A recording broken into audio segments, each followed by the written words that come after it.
मित्रों, जादुई जलपरी की कहानी घृणा यानी नफरत एक ऐसा जहर है जो किसी भी रिश्ते में अलगाव ला सकता है। घृणा का असर द्विपक्षीय होता है, जिसे समझाने हेतु ये कहानी आप लोगों को सुना रही हूँ। मुझे पूरी आशा है कि यह आपके ज्ञान चक्षु को जरूर खोलेगी। इसके लिए आप कहानी को अंत तक जरूर सुनें। उमेश और विष्णु दोनों अच्छे दोस्त थे। उन दोनों की दोस्ती कई वर्षों से थी। दोनों के पिता रेलवे में नौकरी करते थे। विष्णु भी अपने पिता की तरह रेलवे में नौकरी करना चाहता था, इसलिए वह रेलवे एग्जाम की तैयारी कर रहा था। वहीं उमेश का पढ़ाई में बिल्कुल मन नहीं लगता था, इसलिए वह विष्णु का भी मन भटकाने की कोशिश में रहता था। दरअसल विष्णु उमेश की तुलना में पढ़ाई में ज्यादा होशियार था। इसी वजह से उमेश मन ही मन उससे घृणा करता था, लेकिन ऊपरी तौर पर वह उसके दोस्त होने का दिखावा करना बखूबी जानता था।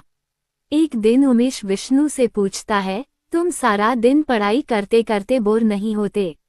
विष्णु मुस्कुराते हुए कहता है कि यार, जिंदगी में कुछ सार्थक लक्ष्य तक पहुंचने के लिए मेहनत तो करनी ही पड़ेगी, और फिर पढ़ाई करना मुझे बचपन से पसंद है। भला मुझे इसमें कैसी बोरियत महसूस होगी। लेकिन उमेश पहले से ही बाहर घूमने की योजना बनाकर आया था, इसलिए वह विष्णु से कहता है कि आज मेरा जन्मदिन है और आज हमें बाहर पिकनिक पर चलना है। तुम्हारा कोई बहाना नहीं चलेगा। विष्णु अपने दोस्त को उसके खास दिन पर नाराज नहीं करना चाहता था, इसलिए वह बाहर चलने को मान जाता है। दोनों अपनी अपनी साइकिल से निकल पड़ते हैं। कुछ देर बाद वे एक नदी के किनारे पहुंचकर अपना टेंट लगाते हैं और वहीं बैठ जाते हैं। कुछ देर बाद उमेश केक काटता है और विष्णु को खिलाता है। विष्णु भी बड़े प्यार से अपने दोस्त को केक खिलाकर कुछ क्रीम उसके चेहरे पर लगा देता है। कुछ देर मस्ती करने के बाद दोनों नदी में नहाने के लिए कूद पड़ते हैं। अचानक उमेश के पैर में किसी का स्पर्श होता है, जिससे वह डर जाता है और नदी से बाहर निकलने लगता है, लेकिन उसी वक्त एक खूबसूरत जलपरी पानी से बाहर आ जाती है। जलपरी को देखते ही दोनों की आंखें चकाचौंध हो जाती हैं। दहशत से पैर कांपने लगते हैं। उन्हें समझ में ही नहीं आता कि जलपरी को देखकर उन्हें क्या प्रतिक्रिया करनी चाहिए। जलपरी दोनों के डरे हुए चेहरे देख जोर जोर से हंसते हुए कहती है कि तुम दोनों को डरने की जरूरत नहीं, मैं तो तुम्हें उपहार देने आई हूँ। उपहार का नाम सुनते ही दोनों की जान में जान आ गई। उमेश लालच भरी आवाज से जलपरी से उपहार के बारे में पूछता है। जलपरी नदी के अंदर से 2 पत्थर निकालती है और एक एक पत्थर दोनों को देते हुए कहती है, ये चमत्कारी पत्थर हैं और हर पत्थर केवल 2 ही इच्छाएं पूरी कर सकता है, लेकिन ये सीधे तुम्हारे लिए काम नहीं करेंगे, बल्कि एक दूसरे के लिए जो कुछ भी मांगा जाएगा उसका आधा तुम्हें मिलेगा। इतना कहते ही वह पानी के अंदर वापस चली गई। जलपरी की बात सुनकर विष्णु को थोड़ा संदेह होता है, लेकिन उमेश की खुशी का ठिकाना नहीं था। वह उछलते हुए नदी से बाहर निकलकर खुशी से नाचने लगता है। कुछ देर बाद दोनों वापस अपने घर पहुंचते हैं। दोनों ये बात अपने घर के लोगों से छुपा लेते हैं। उमेश को मन ही मन लग रहा था कि विष्णु तो पहले से ही उससे बेहतर है, वो उसके लिए क्या मांगे।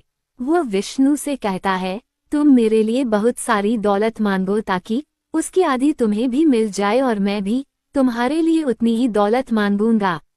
विष्णु अपने दोस्त को समझाता है, धन दौलत तो हम बाद में भी कमा सकते हैं, हमें कुछ और चीज मांगना चाहिए। लेकिन उमेश उसकी बात नहीं सुनता। मजबूरी में विष्णु को उमेश की बात माननी पड़ती है और विष्णु के कहते ही उमेश के पास दौलत का खजाना आ जाता है और शर्त के मुताबिक उसका आधा विष्णु को भी मिल जाता है। इतनी दौलत देखते ही उमेश का दिमाग चकरा जाता है। वो लालच में आकर सोचता है कि मैं तो अब धनवान बन गया, क्यों ना विष्णु से उसका सब कुछ छीन लिया जाए ताकि वो मुझसे आगे न निकल सके।